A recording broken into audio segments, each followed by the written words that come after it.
Hello, dear students. The today's topic, which I'm going to discuss, is the what are the reasons for merger and acquisition. Every merger has its own unique reasons why the two companies are joining together. You see, the principle behind mergers, it is supposed to be that the two energies are combining with each other.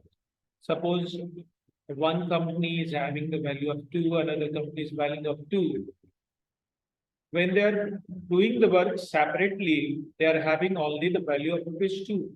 But when the two companies they are joining together, now it is not 2 plus 2 is equal to 4, but it will be 2 plus 2 is equal to 5. This is called as synergy. And the value of company A is 2 billion and the value of company B is 2 billion. But when we merge the two companies together, we have a total value of 5 billion. So the joining of or merging of the two companies creates additional value, which we call synergy. So here you understand the word synergy. In the first video lecture of merger and acquisition, I said, suppose there are two friends. One friend is having the idea and one friend is having the capital. So capital without idea is useless, and the idea without capital is again useless. So when the idea and the capital, when they will combine together, both value will improve, and this is called as synergy. So synergy, it means the new energy with high capacity. It means you see the one company having value of 2, another company value of 2, but when they are joining together, now they will have more of the potential to work. So you see that when the companies they combine together and join together, both of the companies they form the new companies and there will be more capacity in that new company.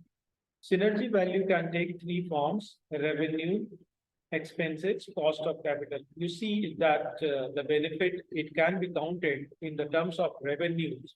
So when the two companies they join together, they will have the higher revenues. Yes, A company is having their own separate revenue. B company is having their own revenue. But when A and B company will join together, they will have the combined revenues, which will be higher than the previous companies, A and B, where they were doing the business separately.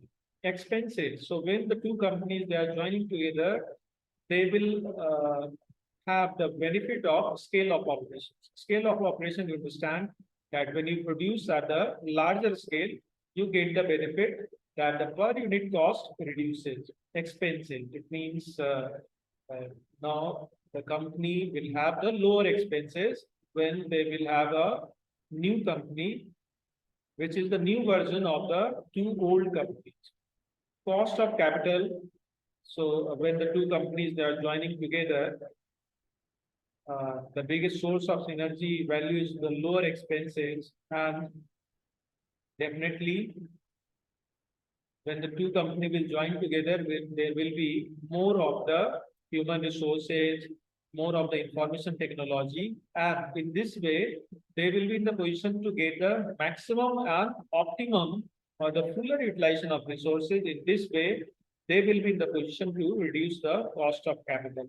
So, cost of capital, you understand, it means the company will have more of the capital when they will join together. They need not to borrow more money from the market because they will have already, you can say, the huge capital which they can make use for, you can say, availing the new opportunities in the market. Now you see this is the type of the merger which is called as congeneric merger. So congeneric merger in this type of merger, you see the two companies they operate in the same industry, having the similar customer bases, but they produce the different products. So you see in the case of congeneric merger, there are two companies. And both of the companies are having the same customer base, but they are offering the different, you can say, products to the customer. So, for example, you see the motion tracker technology provider merged with a digital watch manufacturer. So you see the both of the companies, they are in some way related to the IT. So they will have the same customer base, but when they will make the merger, now they will be in the position to serve the customer, you can say, in more satisfied way. So you see the example of Concentric. The formation of City Group in 1998 is one of such example. This was formed following the merger of City Corp and Travelers Group. Both the firms used to operate in the same industry. You see that City Group, which is formed in 1998, this is the result of the merger of City Corp and Travelers Group. So they were operating in the same industry. But when they join together, they become the City Group. So before the merger and formation of City Group, City Corp was in the traditional banking, services and credit card offering. So you see that both are related to the finance sector, finance related industry. City Corp, they were doing the traditional banking, just like they were giving the credit card offerings, account holding. And though Travelers was in the same industry, but was offering insurance and brokerage service. So you see both, one is the banking company and one is the insurance company. They both relate to the finance related industry. So the customers are the same because the customers, those who are taking the, you can say, the financial services, they are taking, they were taking the services from the banking sector and even from the insurance sector. But when the two companies, City Corp and Travelers Group, they combine together, they have become the City Group. Now you see that the two companies, those who were related to the same industry, now when they have joined together, they will have the more of the services which they can offer to the customers. So this is one of the example of the congeneric merger. So what happens in the congeneric merger? You see the two companies, they operate in the same industry and having the similar customer base, but they offer the different types of products and services. So one example, you see the formation of City Group. City Group is formed from the merger of the two companies. One is the City Corp, which was in the traditional banking, services and credit card offering, and one is the Travelers, and it was in the same industry, but they were offering the insurance and brokerage services. So this is the example of congeneric. The next example, you see this a company producing laptop merged with a company producing laptop bags. So you see the customer, those who are using the laptop, they also require the laptop bags for keeping the laptop. It means the customer is the same. So one company which is producing the laptop, if they merge with the company, those who are producing or manufacturing the laptop bags, this will be creating a synergy effect. So you see the laptop bag is an essential requirement of every law, a laptop, but we see the products differently. Thus, when this kind of merger acquisition occurs, it is called as concentric or congeneric. This kind of merger and acquisition generally occurs to support customers in buying the product as a bundle offering instead of buying it in a different assembly. So you see that when you are buying from such a company which is providing you the laptop along with the laptop bags, so definitely when you will buy from that manufacturer, you will feel more satisfied. So this is the congeneric merger. So in the previous lectures, I have told you about the different types of mergers. So I think you all must have the idea that what are the types of merger. So let us once again see the types of merger. One is the horizontal, where the two companies, they operate in the same industry and they were producing the same products and they join together. This is horizontal. Vertical merger, then concentric merger, then the conglomerate mergers. So today you have seen about the concentric merger.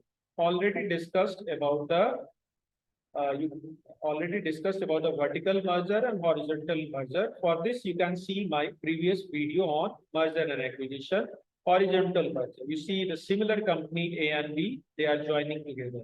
This is horizontal merger. They belong to the same industry and they do the same work. In case of vertical merger, you have seen that one company, just like the eBay and PayPal, they have merged with each other. eBay is an online shopping and auction website, and PayPal provides services to transfer money and allow users to make online payments. And they both have merged. This is one of the example of vertical merge. And then today you have seen about the congeneric merger. So already at the end of this video, I think all of you have known about the three types of merger. One is the horizontal merger, vertical merger, and congeneric merger. So students, again saying to you, this is your first unit of merger and acquisition, where you have to know about the meaning of merger, reasons of merger, and the types of merger. So in the next video, I will be completing the last type of merger, which you have to know according to your syllabus. So once again, saying to you, thank you for watching my video, and saying for the examination purpose that you see the video lectures and get idea about the topics of your syllabus and be preparing for your coming examinations. So thank you for now. I will be again meeting with all of you with the new topic in the next video. Thank you.